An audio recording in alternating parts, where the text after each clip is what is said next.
Manchmal sind Familiengeheimnisse wirklich schrecklich. In der Geschichte, von der ich erzählen werde, hat ein solches Geheimnis eine Familie buchstäblich von innen heraus zerstört.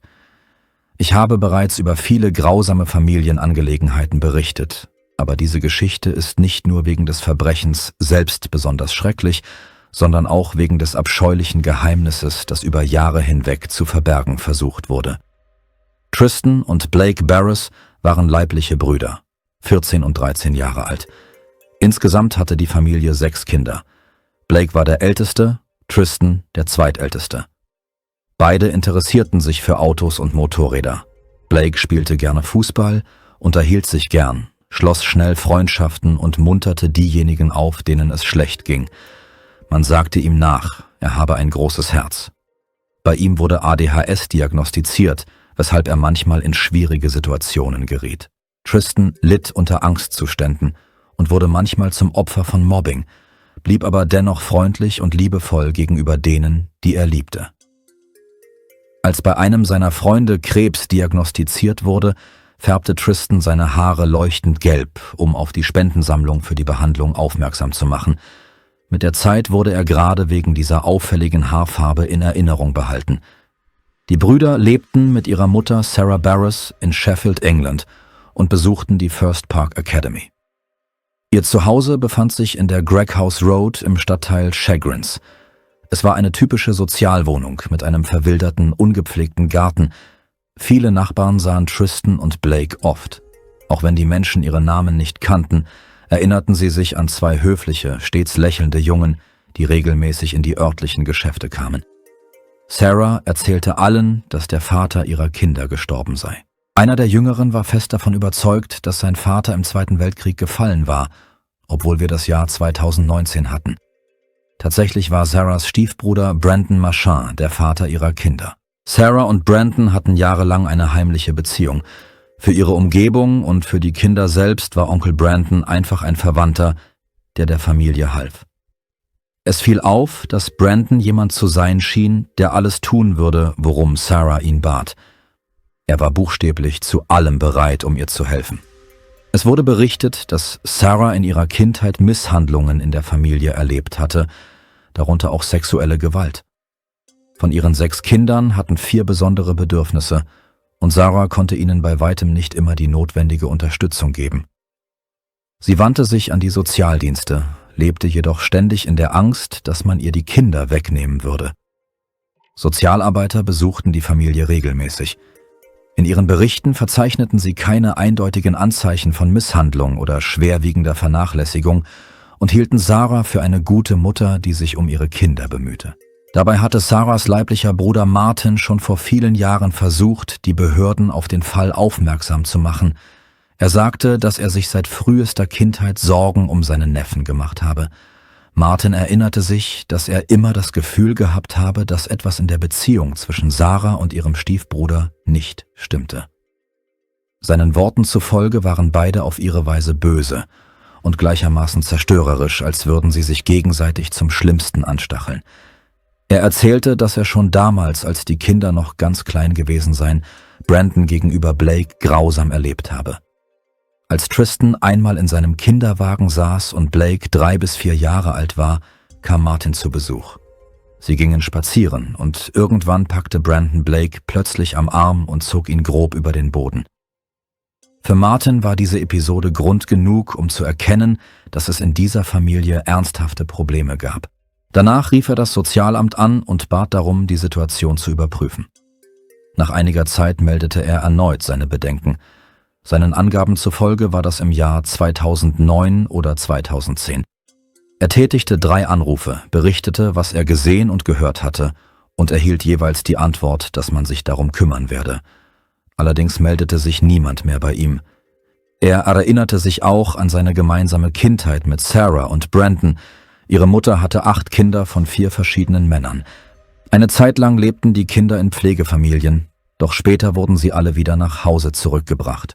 Laut Martin war ihre Mutter alles andere als eine verantwortungsbewusste Mutter. Im Haus waren ständig Gäste, die tranken und unter dem Einfluss illegaler Substanzen standen. Es gab keine klaren Regeln oder einen festen Tagesablauf und die Kinder mussten oft selbst für sich sorgen. In ihrer Kindheit standen sich Sarah und Martin nahe. Er erinnerte sich, dass seine Schwester ruhig und schüchtern war, aber gleichzeitig die Jüngeren beschützte. Das änderte sich jedoch, als ihr älterer Stiefbruder Brandon in ihr Leben trat. Sobald Sarah und Brandon sich näher kamen, veränderte sich Sarah stark. Laut Martin wurde sie grob, grausam und entwickelte ein tyrannisches Verhalten. Von diesem Moment an waren sie und Brandon fast unzertrennlich und wie Pech und Schwefel. Einmal schlug Brandon einen Klassenkameraden in der Schule ohne Grund, nur um Sarah zu beeindrucken. Martin erinnerte sich auch daran, wie er selbst zur Zielscheibe von Brandon wurde. Einmal verspottete dieser ihn im Park absichtlich, provozierte und schüchterte ihn ein, nur um Macht zu spüren. Die Geschichte dieser Familie fängt gerade erst an und es wird noch schwieriger werden. Martin erinnerte sich daran, dass Brandon ihn einmal, als sie noch Kinder waren, zu sich gerufen, auf den Kopf gestellt und mit Gewalt mit dem Kopf auf den Boden geschlagen hatte. Seinen Worten zufolge war er zu Tode erschrocken.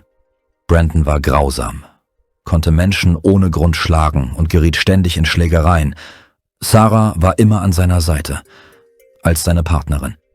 Als Kinder flüsterten sie oft miteinander und hielten sich von den anderen fern. Einmal hörte Martin die Schreie ihrer Schwester. Er rannte hin und sah, wie Sarah und Brandon kleine schwarz-weiße Mäuse zertrampelten und sie im Grunde genommen zu Tode prügelten. Sie lachten und hatten sichtlich Spaß daran. Martin versuchte, sie aufzuhalten, aber er war zu schwach und konnte nichts tun. Als sie genug hatten, gingen Sarah und Brandon einfach weg, während Martin und ihre andere Schwester zurückblieben und über die toten Tiere weinten. In einer anderen Situation spielten Martin und Sarah mit anderen Kindern auf der Straße. Ein Mädchen, das sie kannten, kletterte auf einen Baum. Sarah kletterte unerwartet hinterher und stieß sie mit aller Kraft herunter. Das Mädchen fiel, schlug hart auf dem Boden auf und verletzte sich am Arm. Sarah lachte wieder. Zu diesem Zeitpunkt hatte Martin bereits verstanden, dass mit seiner Schwester etwas nicht stimmte. Er sah, dass sie zu extrem grausamen Handlungen fähig war. Er erinnerte sich daran, wie Sarah mit Tieren umgegangen war. Sie hatte ein Vogelnest gefunden und 2 Vögel mit Steinen beworfen. Martin gibt zu, dass ihn all das sehr beeinflusst hat. Er sagt, dass er sich manchmal schlecht fühlt und auch Schuldgefühle hat. Er hat das Gefühl, dass er sich lauter hätte äußern, aktiver hätte eingreifen und seinen Neffen öfter hätte besuchen sollen. Er wiederholt, dass er das Gefühl hat, sie im Stich gelassen zu haben, wie viele andere Erwachsene in ihrem Umfeld auch. Nach Aussagen von Menschen, die bei Sarah zu Hause waren, sagte sie manchmal zu den Kindern: „Ich habe euch das Leben geschenkt. Ich kann es auch wieder wegnehmen." Und wie die Zukunft zeigen sollte, waren das nicht nur leere Drohungen. Mit der Zeit begannen die älteren Kinder, Tristan und Blake, beunruhigendes Verhalten zu zeigen. Sarah behauptete, dass beide eine Abhängigkeit von expliziten Inhalten und ein zwanghaftes Interesse daran entwickelt hätten. Irgendwann setzte sich Blake ohne Erlaubnis ans Steuer des Autos seiner Tante und begann, sich gegenüber seinen jüngeren Brüdern und Schwestern aggressiv zu verhalten. Im Jahr 2018 wurde der Familie ein Sozialarbeiter zugewiesen, nachdem gegen Blake schwere Vorwürfe erhoben worden waren. Die Details bleiben vage, aber es wurde berichtet, dass er des unangemessenen Verhaltens sexueller Natur gegenüber einem anderen Kind verdächtigt wurde. Zu diesem Zeitpunkt war Blake etwa 12 bis 13 Jahre alt. Die Sozialdienste versuchten, die mögliche Entwicklung gefährlicher Tendenzen zu stoppen. Blake begann, sich regelmäßig mit Sozialarbeitern zu treffen und war ihrer Einschätzung nach bereit, sich mit seinen Problemen auseinanderzusetzen und an seinem Verhalten zu arbeiten. Sarah wurde empfohlen, zu Hause eine Politik der offenen Tür einzuführen, damit die Kinder nicht hinter verschlossenen Türen allein gelassen wurden. In der kleinen, beengten Wohnung war es für sie jedoch schwierig, diese Bedingung strikt einzuhalten. Während die Sozialarbeiter die Familie weiterhin beobachteten, kamen ihnen möglicherweise Zweifel. Am 21. Mai 2019 trafen sich die Mitarbeiter der Sozialdienste mit den Kindern ohne Sarahs Anwesenheit. Sie wusste von diesem Treffen und war sehr nervös. Am darauffolgenden Tag wurde Sarah mitgeteilt, dass die Familie unter eine strengere Beobachtung gestellt werde. Sie wurde zum Vater der Kinder sowie zu einem möglichen sexuellen Missbrauch im Haushalt befragt, unter Berücksichtigung der Berichte über Blakes Verhalten. Sarah weigerte sich, diese Fragen zu beantworten, verhielt sich provokativ und wurde von den Sozialarbeitern als unnachgiebig und widerständig beschrieben.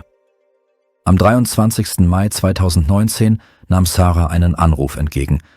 Die Person am anderen Ende der Leitung, deren Name nicht bekannt gegeben wurde, beschuldigte Tristan eines unangemessenen Verhaltens gegenüber einem anderen Kind. Diese Person erklärte, dass sie beabsichtige, sich am folgenden Tag an die Polizei zu wenden.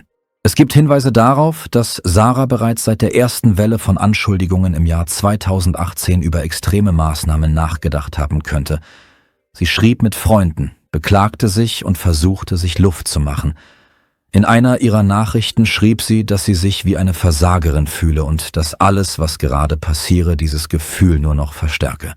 Sie sagte, sie wolle sich und ihre Kinder einsperren, damit sie niemandem mehr Schaden zufügen könnten. Sie schrieb, dass sie fast jeden Tag darüber nachdenke, zu verschwinden, wegzulaufen und sich vor allen zu verstecken.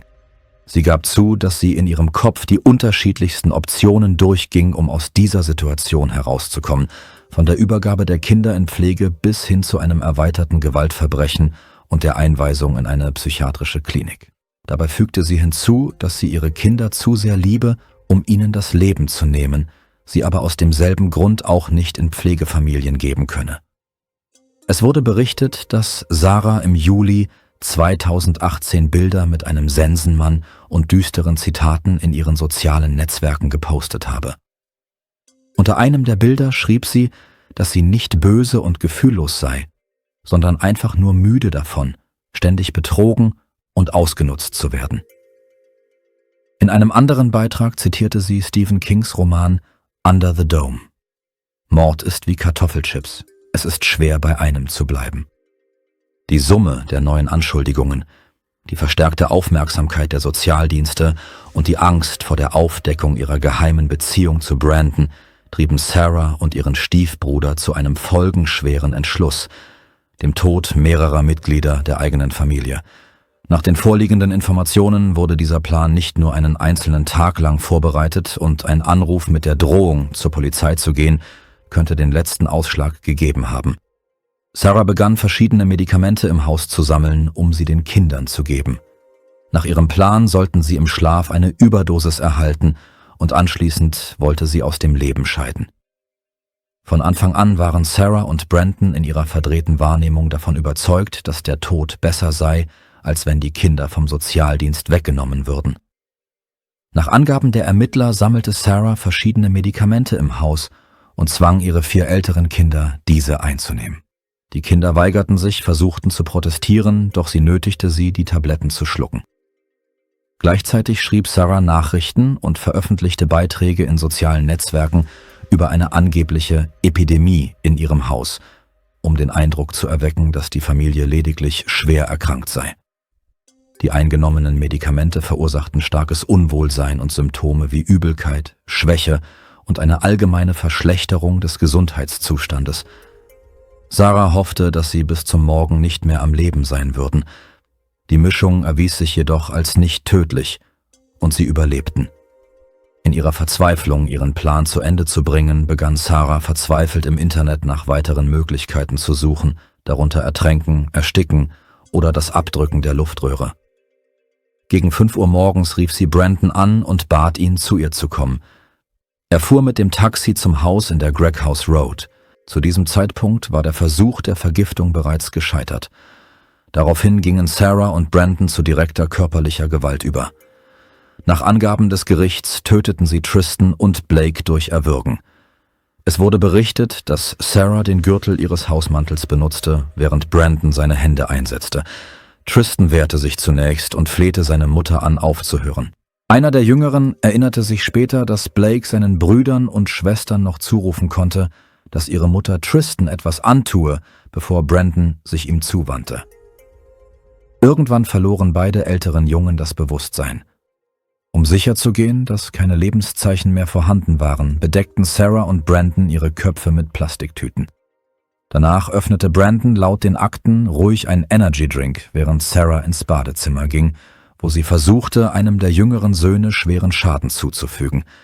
Er riss sich los, schrie und fragte: »Warum tust du das?« Aus einem bis heute unbekannten Grund brach Sarah ihr Vorhaben ab. Dann versammelte sie die übrigen Kinder in ihrem Schlafzimmer und rief selbst den Rettungsdienst.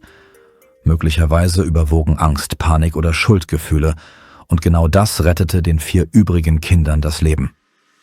Die Polizei traf zwischen 7:30 und 7:45 Uhr morgens ein.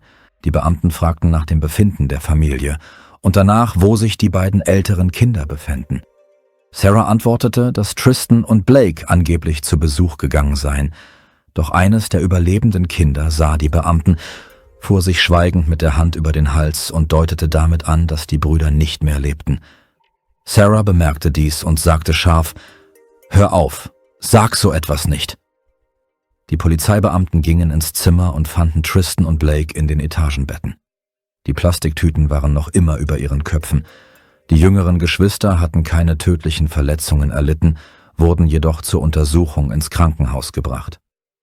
Dort übergab Sarah einem der Beamten ein Notizbuch mit ihren Aufzeichnungen. Auf der aufgeschlagenen Seite standen bereits konkrete Vorstellungen zur Beerdigung. Zwischen 9 Uhr und 9:30 Uhr am 24. Mai 2019 stellten die Ärzte offiziell den Tod von Tristan und Blake fest. Zunächst erzählte Sarah den Ärzten nur von dem Versuch, den Kindern Medikamente zu verabreichen, während Brandon bei der Befragung eine umfassende Aussage machte.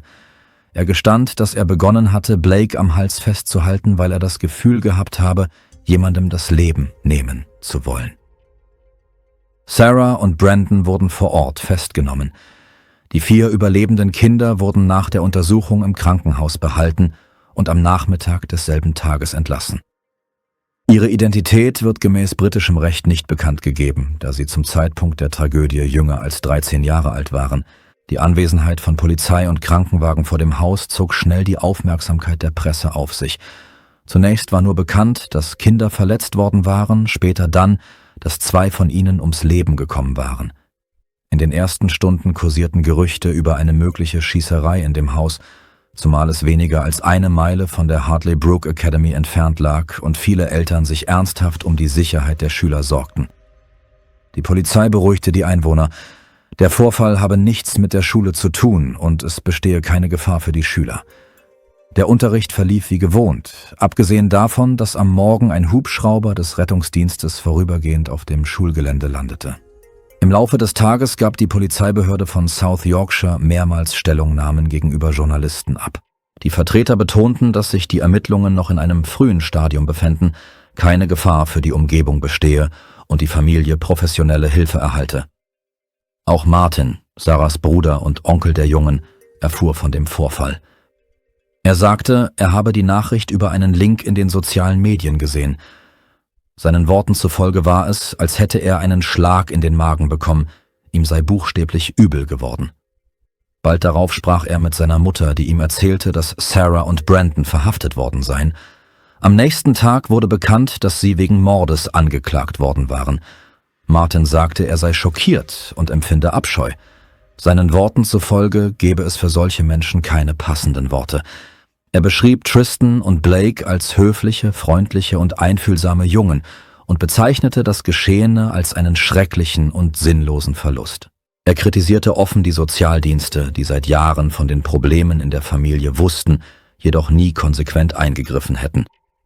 Martin betonte, dass die Behörden bereits lange vor der Geburt von Sarahs Kindern über die Familiengeschichte informiert gewesen seien und seiner Meinung nach nicht das getan hätten, was möglich und notwendig gewesen wäre. Dabei stellte er klar, dass die Hauptverantwortung bei Sarah und Brandon liege, fügte jedoch hinzu, dass ein entschlosseneres und früheres Eingreifen diese Tragödie möglicherweise hätte verhindern können. Später, nach dem Prozess, wandte sich die Polizei erneut an die Öffentlichkeit und dankte den Einwohnern, Zeugen und Journalisten für ihre Unterstützung. Sie betonte, dass solche Fälle äußerst selten seien, jedoch tiefe Wunden in der Erinnerung der Stadt und vor allem im Leben der überlebenden Kinder hinterließen. Ed Tober von der britischen Staatsanwaltschaft sagte später, dass dieses Verbrechen, bei dem 2 junge Leben ausgelöscht wurden, eine Familie zerstört und die gesamte Nachbarschaft erschüttert habe.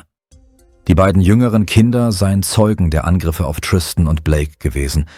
Das erlebte Trauma sei kaum zu beschreiben und werde sie wahrscheinlich ein Leben lang begleiten. Die örtliche Gemeinde sammelte rund 3.000 Pfund für die Beerdigung der Brüder. Der Besitzer des Bestattungsunternehmens, Michael Fogg, erklärte jedoch, dass er die Kosten übernehmen werde. Das gesammelte Geld wurde in 4 gleiche Teile aufgeteilt und auf die Konten der überlebenden Kinder eingezahlt. Letztendlich bekannten sich Sarah und Brandon der Verschwörung zum Mord sowie des versuchten Mordes schuldig. Sarah brach in Tränen aus, als sie hörte, dass ihr eine lebenslange Freiheitsstrafe drohte.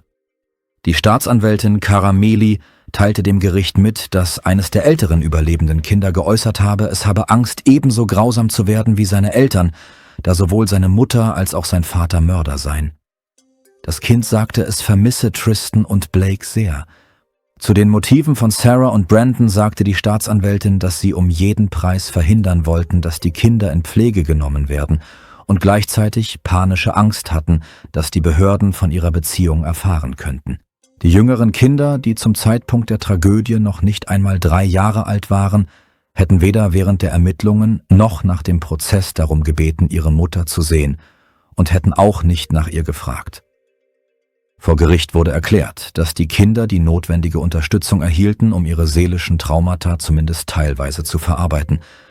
Nach Angaben der Anwälte hätten die Kinder selbst gesagt, sie wünschten sich, dass ihre Mutter für 300 Jahre ins Gefängnis komme.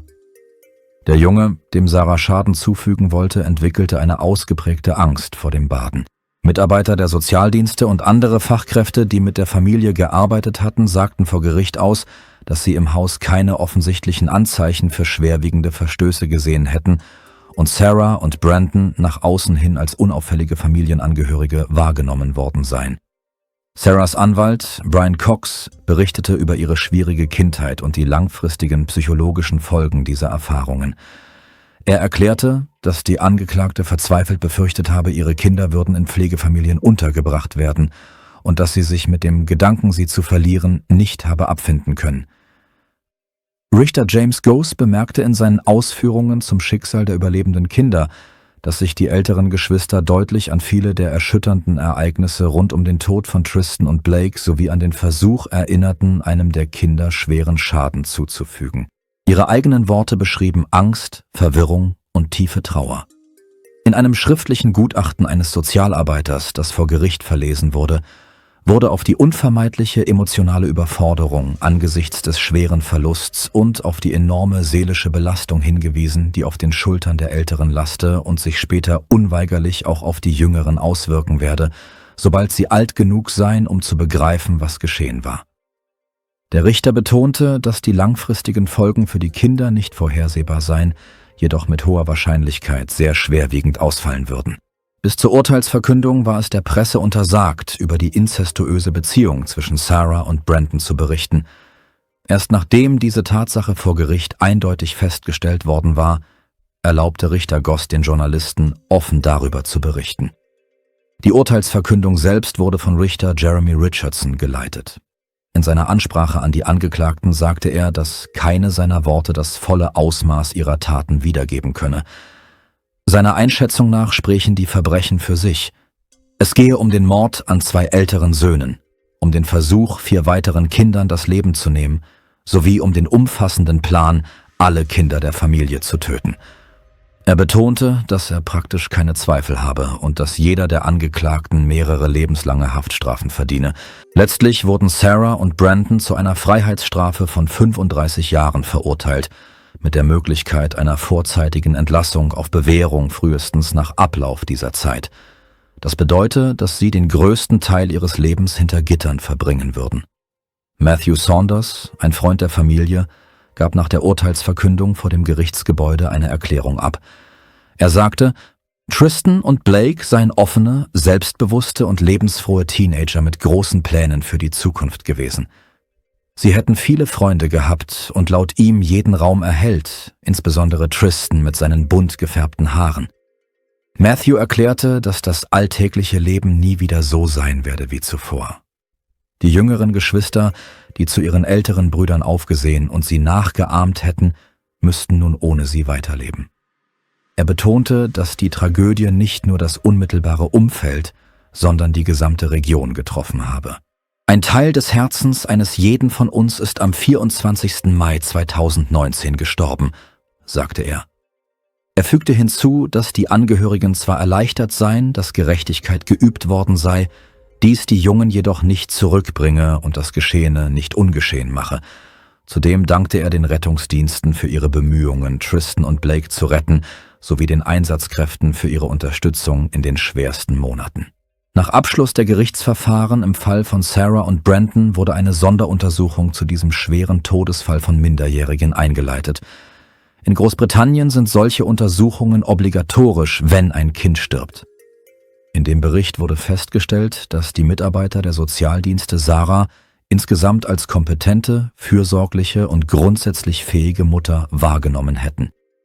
Dies habe in deutlichem Widerspruch zu den Maßnahmen gestanden, die im Jahr 2019 ergriffen wurden, als erste ernsthafte Anzeichen für Probleme aufgetreten seien. Die offizielle Kommission kam zu dem Schluss, dass es schwierig gewesen sei, genau diesen Ausgang vorherzusehen, dass jedoch innerhalb des Systems organisatorische Fehler und strukturelle Mängel bestanden hätten, die das Risiko für die Kinder zweifellos erhöht hätten. Das Haus in Shire Green stand lange Zeit leer und erinnerte die Nachbarn täglich an das Geschehene. Die Menschen brachten Blumen und Luftballons zum Zaun, um Tristan und Blake zu gedenken. Doch für viele war es kaum erträglich, ständig mit dieser Erinnerung konfrontiert zu sein. Schließlich ergriffen die Nachbarn die Initiative, das Gebäude abreißen zu lassen. Im Februar 2021 beschloss der neue Eigentümer, die gemeinnützige Organisation Sanctuary Housing, den Abriss. Ein Vertreter des Unternehmens erklärte, dass der Abriss des Hauses der Nachbarschaft helfen werde, weiterzumachen und es ermögliche, einen angemesseneren Ort des Gedenkens zu schaffen. An der Stelle des Gebäudes solle eine Freifläche entstehen, auf der ein Gedenkbaum gepflanzt werde. Ein stilles, unaufdringliches Zeichen dafür, dass sich hier einst eine Tragödie ereignet hatte. Die überlebenden Kinder erhielten neue Namen. Nach dem Prozess gaben sie keine öffentlichen Stellungnahmen ab. Man kann nur hoffen, dass sie nun in Sicherheit sind, die notwendige Unterstützung erhalten und mit der Zeit die Möglichkeit finden, ein neues Leben aufzubauen. Diese Geschichte ist schwer und schmerzhaft. Sie wirft grundlegende Fragen darüber auf, wo die Grenzen der Verantwortung von Eltern, Behörden und Mitmenschen liegen.